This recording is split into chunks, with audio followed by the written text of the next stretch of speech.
we say here in Harambe, Twende. So we are here at Animal Kingdom doing the Which African means, safari. let's go. Hello everyone, my name is Wednesday Heather and I'll be is your December safari 6, guide today 2021. through the Harambe Wildlife Reserve. Please remain fully seated at all times with your hands, arms, feet, and legs inside the truck. If you have any little ones, feel free to place them on your lap now for better viewing. Make sure they stay fully seated on that lap throughout the entire safari and not moving from lap to lap, lap to seat, or raising them up into the air. If you look above you, you'll see the animal spotting guide. Now we may not see all the animals, but we usually have some pretty good luck. Now make sure to have those cameras ready to go. I may not be able to stop for every animal, and the animals certainly don't always stop for us.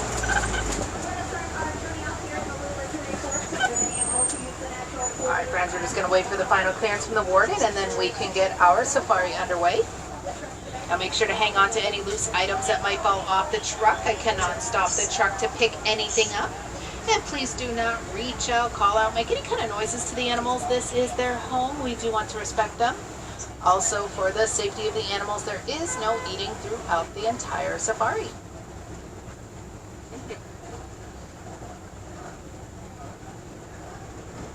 Alright friends, we are going to head into the Little Ituri Forest. And this is where you'll find some of the more shy and reclusive animals.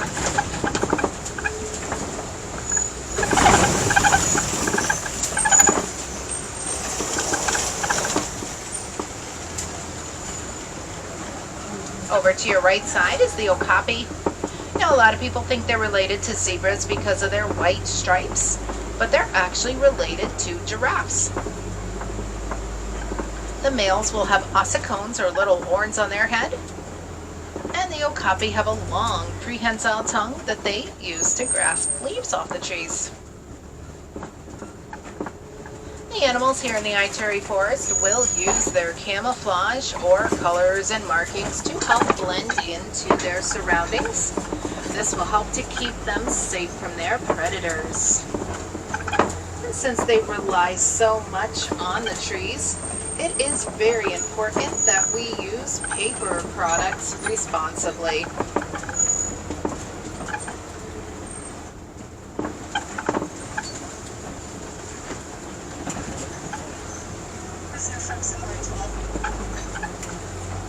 Over to your right side at the top of the hill are the bongo. And they are considered the ghosts of the forest because they're rarely seen. Their long, heavy horns lean backwards to help get them through the thick, tangled underbrush. And over to the left side are the kudu.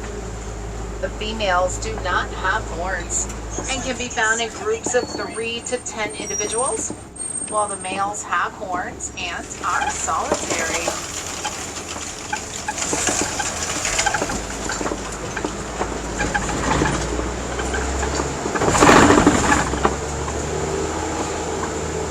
We are now heading into the Sapi River area, and this is the watering hole at the edge of the Ituri Forest.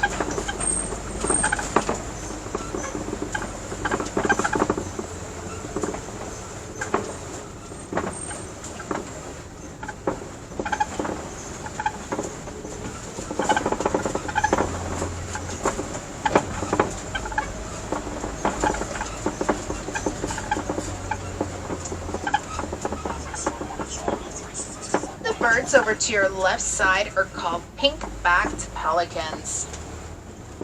They get their name from the pink coloring that appears during their mating season.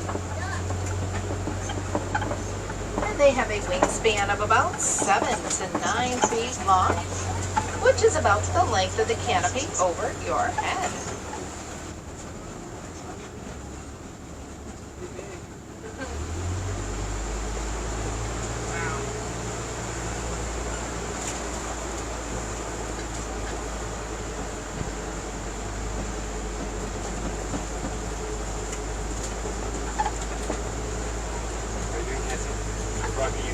Yes, I'm having a rough time.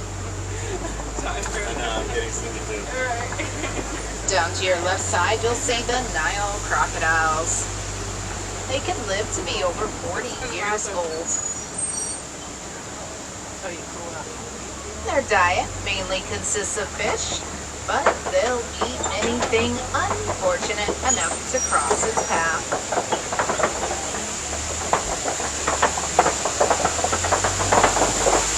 They can consume up to half of their body weight in just one feeding.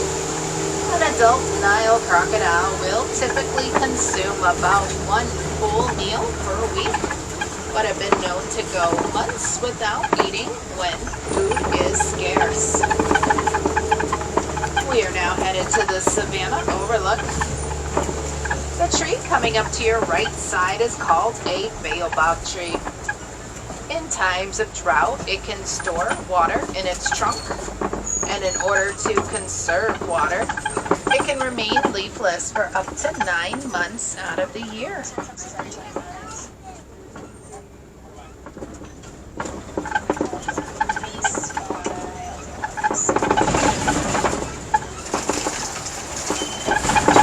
Savannah is home to animals like elephants, who can bulldoze trees. And you'll find giraffes with their height. They're able to prune the leaves out of tall trees. And you can find antelope, who will eat the grass.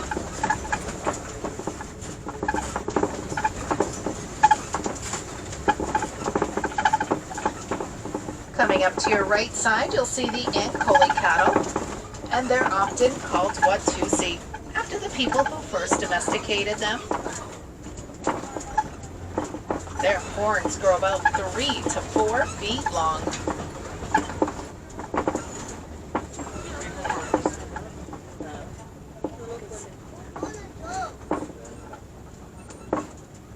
And the weight of their horns is supported by a muscle in their head and their dewlap or extra skin fold in their neck.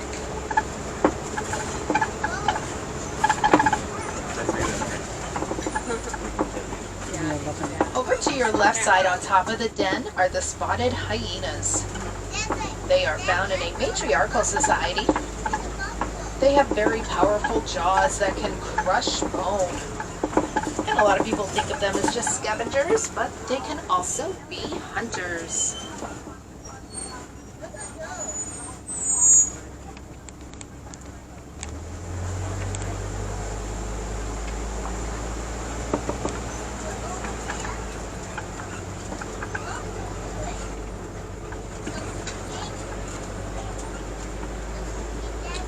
Coming up to your right and left side, you'll see some termite mounds.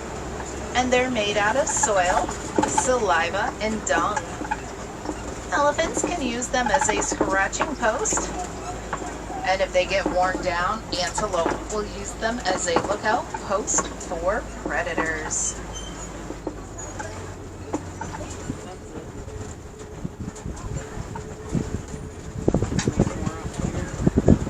Over to the left side are the giraffes, and they are the tallest mammal, capable of reaching heights up to 20 feet tall.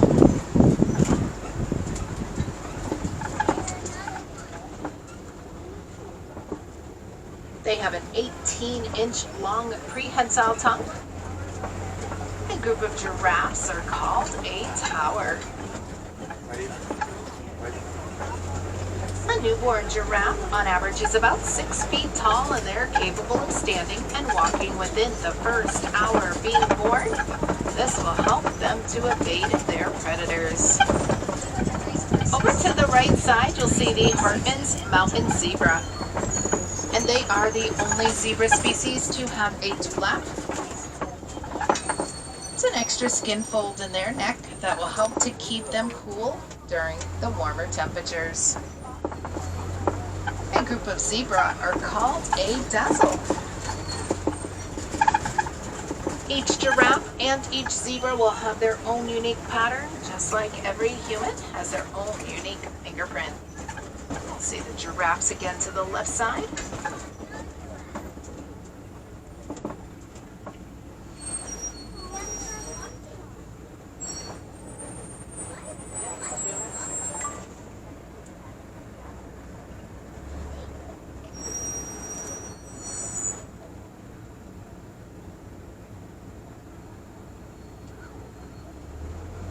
Coming up to your right side, you'll see the wildebeests.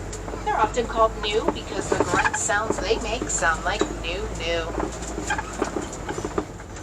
be another giraffe coming up to your right side. That's the picture. Wow.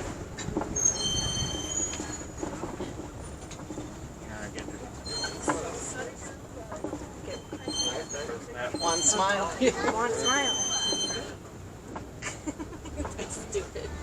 That's a great picture. You should show it. Now at nighttime, the wildebeest will sleep in rows on the ground. This will help to offer protection. I don't know. I guess. Also to escape in an emergency. And they can migrate over hundreds of miles during the year.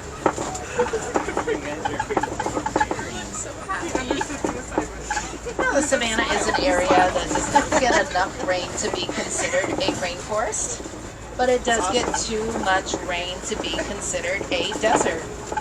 And it has two seasons, the dry season and the rainy season. During the dry season, you'll find strong hot winds. And during the rainy season, there is enough rain to flood low-lying areas. Over to your right side, you'll see the African elephants. And to the left side are the mandrills. They are the largest monkeys in the world. An adult male can weigh up to 100 pounds. Oh, there's a baby.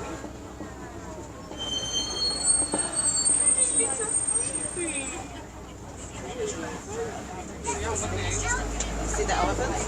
An adult elephant can consume about 300 pounds of food a day, anywhere from roots or leaves to small trees.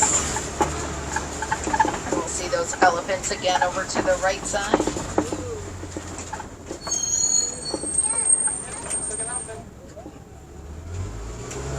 An elephant's trunk contains about 40,000 muscles, and they'll use their trunk to eat and drink. They can also use it to throw mud up onto their backs. The mud will act as a natural sunblock, which will help to protect their skin from the sun.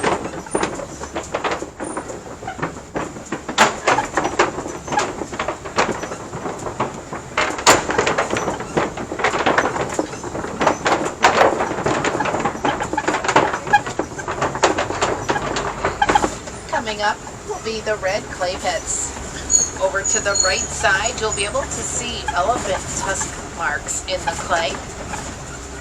And that's because the elephants will consume the clay in order to supplement their diet with mineral.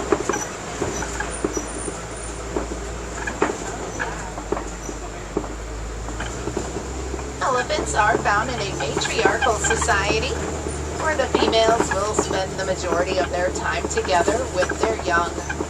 When the males reach their early teens, they will leave the herd and either go off on their own, or they can join a loose, all-male group called a bachelor herd.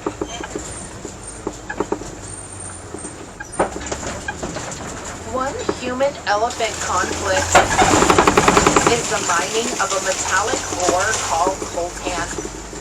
And it's used in small electronics and cell phones. So one way you can help out the elephants is to recycle any of your old cell phones.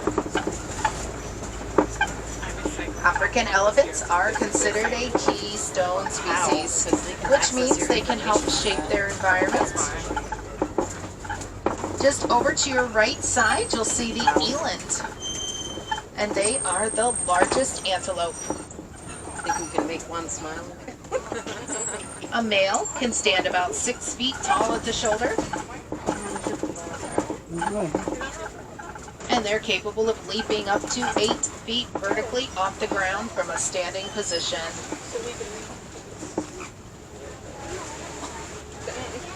Over to the left side, you'll see the greater flamingos. They are the lightest pink color of the flamingo species. And they get their pink coloring from the carotene in the brine shrimp that they eat. A group of flamingos are called a flamboyance.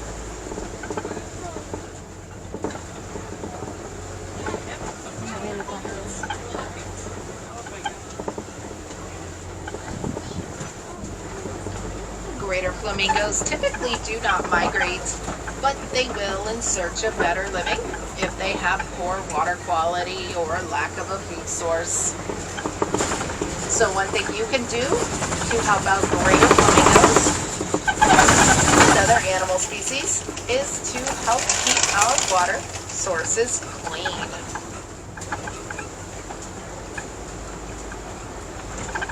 Now, during times of drought, African elephants can use their tusks to dig up dry riverbeds, and this will help to create watering holes for many animal species. Over to the left side, you'll see a mud wallow, and this is used by the rhinoceros. It will help to protect their skin from sun and insects.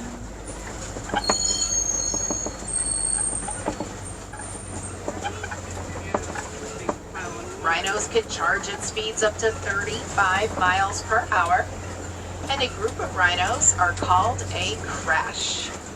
Over to your left side, headed up the hill, you'll see the cheetah.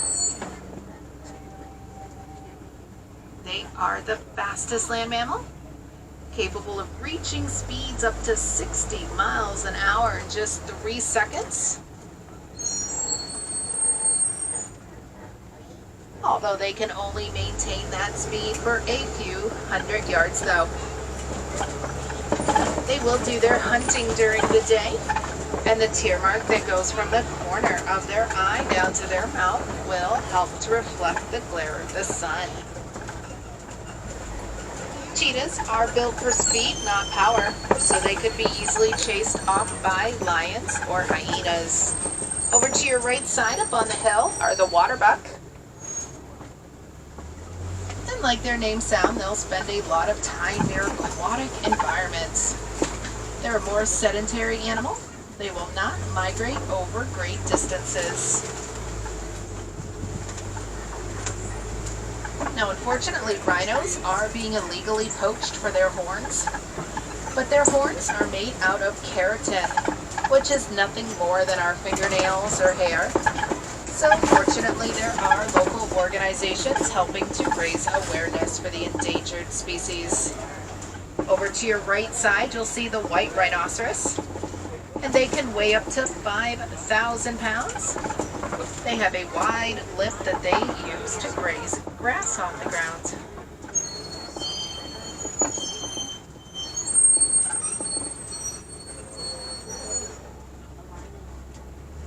And over to the left side on the Okapi rocks, you'll see the African lions. The females will do the majority of the hunting while the males stay back to guard their territory and their cubs.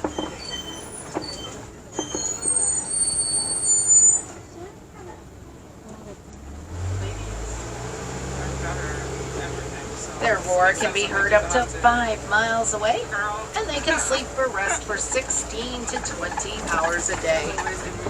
During the day, humans and lions can see roughly about the same, but at nighttime, lions will be able to see 6 times better than humans.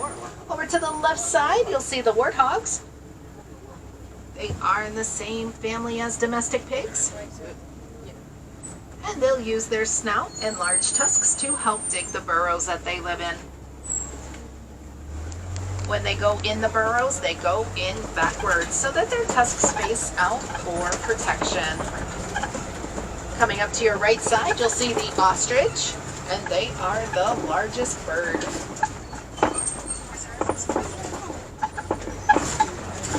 Down to the right side, you'll see some ostrich eggs.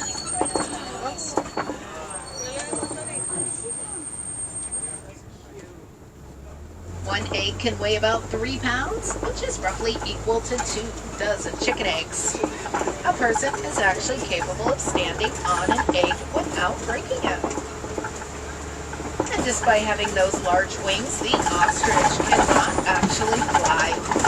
They'll use their wings to help them change direction while running, sometimes up to 40 miles per hour.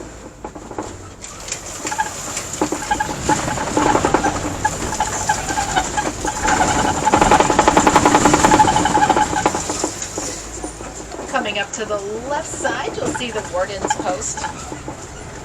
The warden lives between the savannah and the village and cares for animals like Nigerian dwarf goats.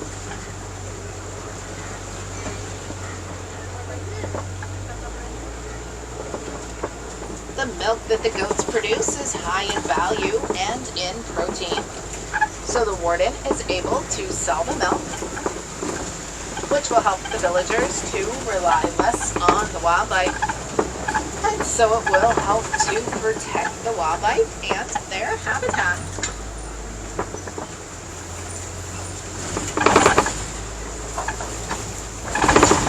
Well, friends, it looks like our safari has come to a close. I want to thank you for touring with us here today, Kilimanjaro Safaris. Unfortunately,